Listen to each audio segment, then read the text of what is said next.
Can you feel it? Can you feel the fever? It's PAX fever.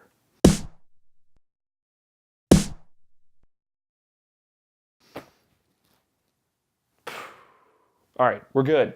Hey guys, it's Alex O'Neill for Alex Talks, which is where I kind of sit here and babble. And you guys are like, hey, I mean, he looks lonely, so I guess I'll listen. And I'm here to talk about PAX. Today is like crazy for me right now. I am in full PAX prep mode. PAX is this weekend, and I'm gonna get to PAX for people who don't know what PAX is, because I don't know. People miss out on PAX, and it's a shame. And I'm just gonna kind of generally talk about PAX and kind of talk about my week, because I'm not gonna be doing an Alex Talks this Friday because I'll be in Boston for PAX East. So I'm gonna kind of try and keep this relatively short, give you kind of another reimagining of my PAX checklist. If you'd like to watch that Alex Talks, hopefully I will put it here. I just want to kind of give it a refresher, because it's been, 2 years since I did that, and I've learned a lot about PAX, or it's been a year, I think, actually, since I did that, which is crazy to think, since Alex Talks has changed so much since then. I want to talk about PAX East. So PAX East is the Eastern version of PAX, or PAX Prime, as it's kind of known now. It takes place on the East Coast in Boston, Massachusetts, at the Boston Convention Exhibition Center. Whew. Excuse me. So I've been this is my third PAX East. It's my fourth PAX. I've been to PAX Prime once, back in 2012, which was awesome. I love Seattle. I really like the city, and that's where PAX Prime takes place, for those who don't know. And I love it, but I found PAX Prime like way more confusing. I don't know. I just knew my way around Boston a lot easier, and the convention center just made a lot more sense. But PAX it's a ton of fun. For those who have not been able to make it out to PAX, I would like to express to you that you should make the trip. Save up the money, make it happen, because PAX is amazing. It's kind of this weird community event, very indie focused as far as, the video game aspect of it is, at least PAX East is. PAX Prime is very big and boisterous, and it's right after E3, so it's always crazy. But, PAX East, especially this year, since we are in a big E3 year and E3 hasn't happened yet, PAX East this year is very small. Not a lot of AAA publishers aren't even going to be there, but there are just so many indie games that I'm absolutely ecstatic to see, and super excited to see. A lot of people I'm excited to see, and see again. And it's just, PAX East, I'll talk about, because like I said, I'm a bit more privy to that one. It's a very community experience. And it's kind of odd that way in that, when I'm walking around the convention center at PAX East, it feels like every other attendee there is, we have a common ground. One, we probably love video games or tabletop games or games in general. And two, we're there to have a good time. So everybody is kind of cool to everyone, and destroyed bathroom stalls aside, and drunk texts later, everyone is really cool. Like, you can go up to anyone in PAX and say they're a cosplayer, say like, holy shit, dude, that costume is awesome, and how did you make it? What did you do? And they'll probably be so cool and ready to talk to you. I've seen a lot of awesome cosplayers and the like at PAXs before, and it's just, past cosplayers, just kind of everybody is fun to hang out with, fun to talk to. There's always a common ground that we can just start the conversation off, like, oh man, do you like video games? I like video games. That's why I'm here.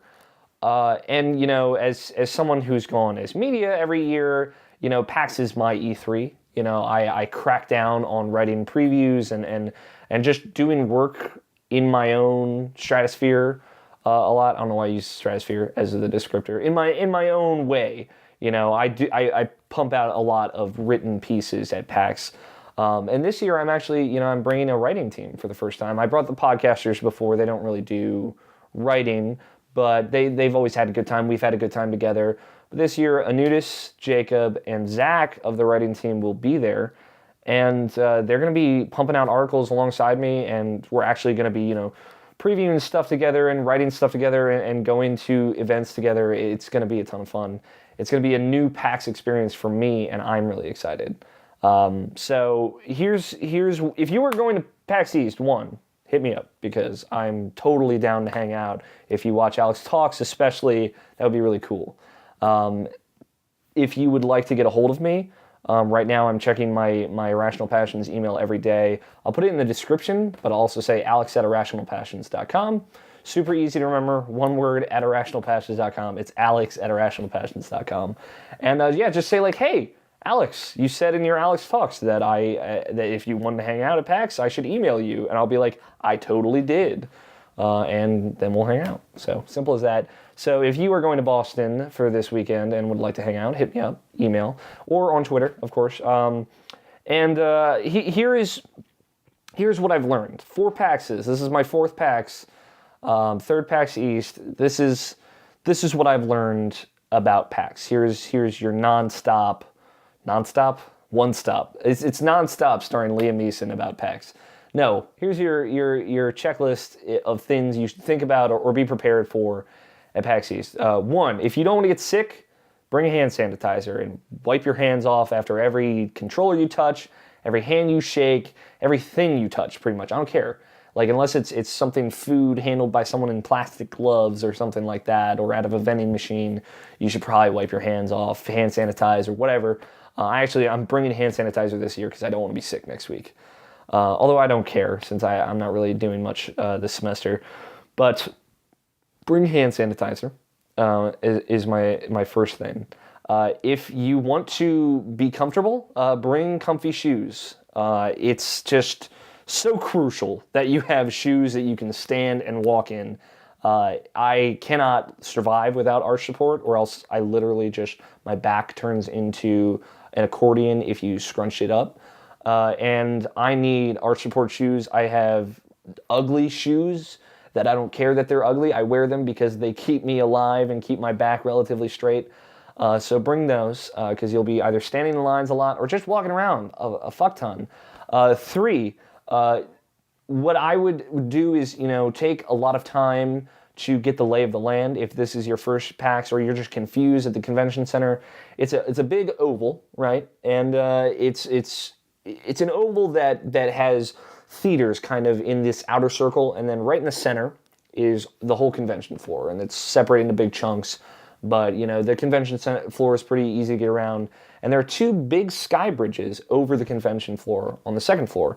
So take some time, go to the sky bridge, go to both, look out amongst the sea of nerds and enjoy the sights, and take in the convention center. Because once you kind of get the idea of which theater is where in the oval around the center, then you'll know where you're going and you'll be able to get anywhere you need to get to fast. And that's important, especially if you have a lot of panels you want to say, which I do, of course. But yeah, that's kind of the big points that I want to say. Be friendly, be nice, talk to people. If you see someone if you see me, come up and talk to them. I know almost everyone at PAX loves to be greeted and introduced to, so keep that in mind.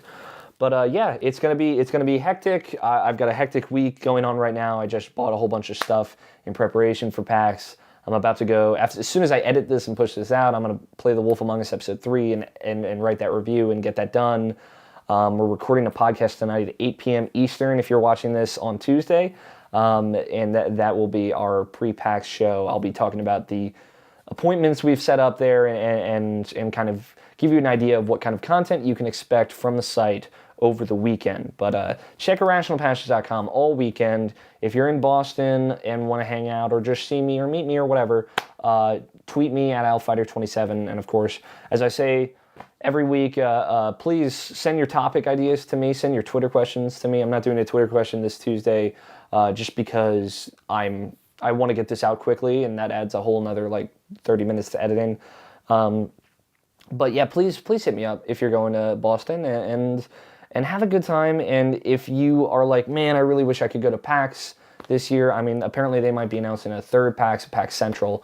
But yeah, save up some money and make the trip. It's definitely worth it. It is just endless amounts of fun. Even if you can only go to 1 PAX, it is worth every cent to get there. So thank you guys so much for watching. Remember, tune in this weekend to irrationalpassions.com for pretty much endless content is the plan, but we'll see. Interviews, previews, maybe videos. We'll see how that works out. Possibly podcasts. I don't know how we're going to do this. We might do nightly podcasts. We might not, but we'll see. And yeah, tune in tonight, youtube.com/irrationalpassions for our episode 174 live podcast where we'll be talking about PAX East. So thank you guys so much for watching. I'm Alex. I do this every Tuesday and Friday normally. Not going to be one this Friday, but I talk every Tuesday and Friday, so look out for Alex Talks again next Tuesday. But until then, thanks for watching. Love you guys. You're the best. And peace out.